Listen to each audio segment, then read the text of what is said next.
Salut à toi, frontalier, frontalière. Aujourd'hui, la question c'est pourquoi rembourser ton deuxième pilier est probablement une mauvaise idée.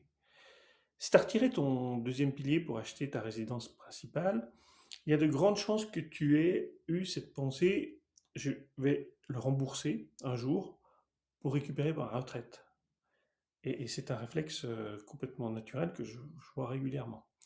Mais c'est probablement une erreur. Et dans cette vidéo, je vais te montrer chiffres à l'appui pourquoi est-ce que tu devrais faire à la place. Allez, c'est parti.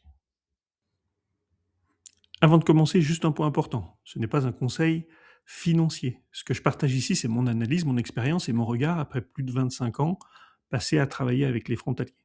Chaque situation est différente et les décisions doivent toujours être prises en fonction de votre situation personnelle. En revanche, si vous cherchez à mieux comprendre les sujets liés aux finances des frontaliers, bah vous êtes clairement au bon endroit. Quand tu retires ton LPP, ton deuxième pilier ou ton compte de libre passage pour acheter ta maison, tu crées ce qu'on appelle une lacune de prévoyance. Concrètement, tu auras une rente de vieillesse moins élevée. Parfois, ça peut même impacter les rentes d'invalidité, à voir avec le règlement de la caisse de pension. Et l'idée de rembourser cette somme dans ta caisse de pension, c'est ce que beaucoup envisagent pour réparer ça. Le problème, c'est que ce raisonnement oublie un élément crucial dont je vais te parler aujourd'hui, c'est la fiscalité. Concret, donc tu as retiré 50 000 à 35 ans, sachant que la retraite, elle est à 65 ans. Donc, qu'est-ce qui se passe? Dans tous les cas, tu vas devoir t'acquitter à un impôt de 6,75 sur le capital total, donc ça représente 3 375 francs, plus si tu es à la CMU, enfin CNTFS, 8% sur tes cotisations de l'année d'après, car le retrait du pilier rentre dans le revenu fiscal de référence. Bon, ça, c'est fait. Dans tous les cas, il faudra s'acquitter de ça. Le truc, c'est que si tu rembourses 50 000 dans ton LPP, cette somme, elle va fructifier dans ta caisse de pension jusqu'à la retraite. Mais au moment où tu retires le capital, à 65 ans, tu payes, et ben quoi? À nouveau un impôt.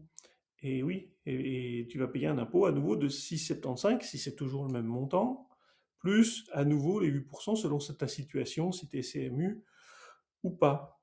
Et donc tu te retrouves à payer deux fois 14,75% sur la somme.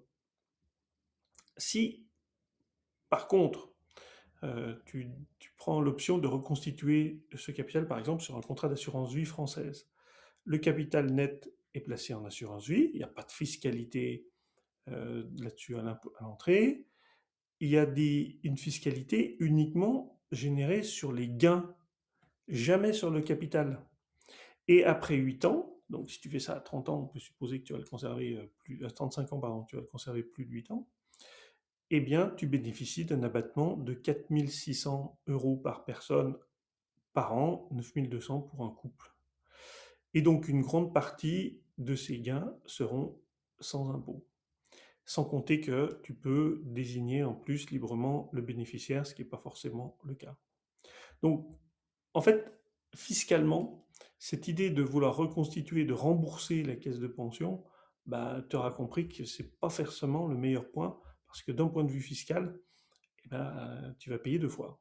Et la fiscalité, c'est seulement le premier avantage. Il y en a trois autres que je veux que tu retiennes. Le premier, c'est la liquidité. Dans ton LPP, l'argent est bloqué jusqu'à la retraite, sauf achat immobilier, départ de la Suisse, enfin, tu connais les cinq conditions, on les a déjà vues. Si tu fais une assurance vie, tu peux faire des rachats partiels à tout moment si tu as besoin de ton argent. C'est ton argent, tu y accèdes. Deuxièmement, la transmission.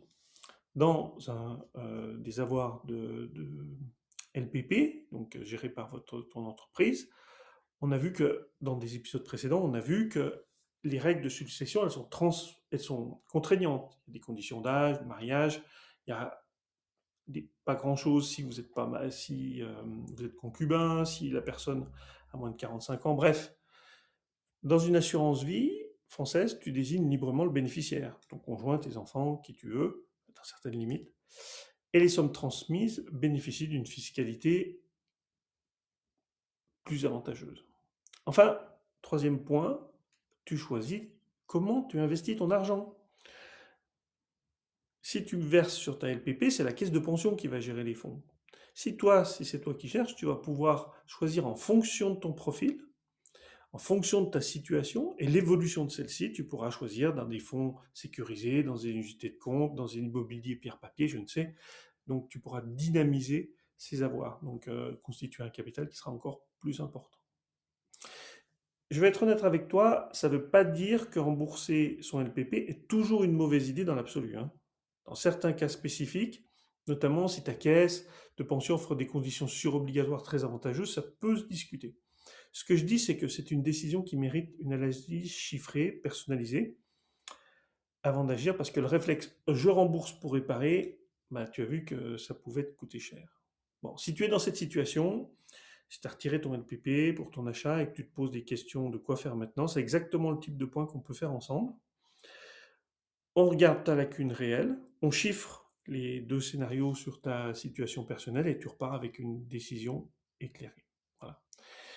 Je mettrai les liens pour réserver un créneau dans la description. Et si cette vidéo t'a appris quelque chose, partage-la. Il y a probablement d'autres frontaliers autour de toi dans la même situation et à qui ça peut donner un coup de main.